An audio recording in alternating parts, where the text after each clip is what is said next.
Hey guys, and welcome back to my channel. If this is the first time you're watching me, my name's Michelle and I'm a South African TEFL blogger. In today's video, I'll be sharing some tips on how you can create a great self-introduction video to attract new students. So one of the first things you need to do is get dressed for the part. Sure, you can wear comfy clothes when you sign on students, but you still want to look presentable and create a great first impression because those are the ones that count the most. So, for example, if you want to teach business English, it would be best if you put on some professional attire. Or if you decide that you'd like to teach kids, then you could perhaps put on a nice fun costume. For you ladies, it's so important to remember that there are cultural differences across the globe.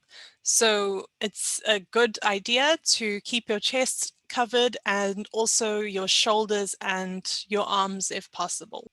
Remember to have good lighting because I remember in my first introduction video, the lighting was absolutely terrible. And when I looked through the list of tutors and saw my image amongst the rest, it looked absolutely horrible. So it's really important to have good lighting because it just makes your video look that much more professional. And keep your eyes on the camera. The students need to feel like they're engaging with you. And so when you're looking around the room and focusing on other things around you, and as you can see, this gives a feeling of disinterest and it might make the students feel a little bit uneasy about booking a lesson with you. So look them straight in the eye into the camera and have a conversation with them. Each platform that you apply on will, of course, have different requirements. Just make sure that you read through all of them and follow the instructions.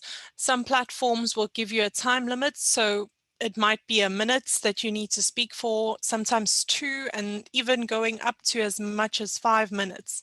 Some platforms have a minimum requirement of a minute or 2 and going up to 5 minutes. So it's important just to read the guidelines for each platform's video and if possible, try and record a video for each and every platform rather than having one generic video for each platform so that you can also mention the company name for which you'll be working, and it just makes it that much more personal.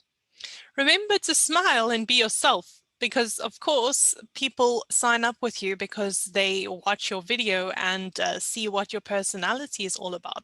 So being yourself makes you seem different and people will like you just by watching you and getting to know who you are. So what content should you include? As I'd said, every platform is different, so you need to read those content requirements. But of course, the basic things that you might need to include are having a greeting, telling them your name, your qualifications and your experience, and also mentioning what specialization you work with, like if you're doing business English or if you teach kids, doing conversational English, or whether you'll be able to help them with pronunciation and accent correction. So just being more specific about how exactly you can help students and also what exactly you will do in your classes with them. A nice feature to also include can be some statistics on your success rates and also maybe even a case study from a past student. Remember, don't focus too much on yourself. It's all about the students and they want to know how you can help them.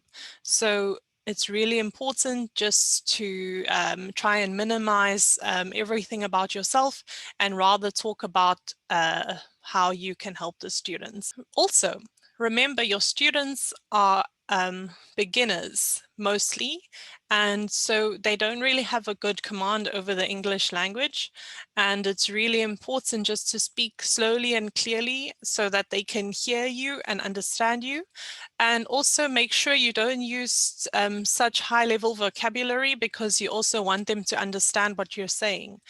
If they feel overwhelmed or intimidated when watching your video, they're more likely not to book a lesson with you. Another great tip is to set your camera up on a stable surface so that it's not shaky when you're doing the recording, because that does tend to look quite unprofessional. And lastly, but not least, create a script and do some practice sessions before you actually upload or send your video off to your the potential platform that you'd like to apply on. When you do your recording, don't read the script, because it makes it look really unnatural and people want to see who you are, not a robot. So if you can, just make a few notes and use it as a guideline. Remember that your video is never going to be perfect. So all that you can do is make sure that everything looks professional and you followed the guidelines, and you should be good to go. So that's it from me, and I really hope you guys enjoyed this video. If you did, I'd love some hearts and subscribe.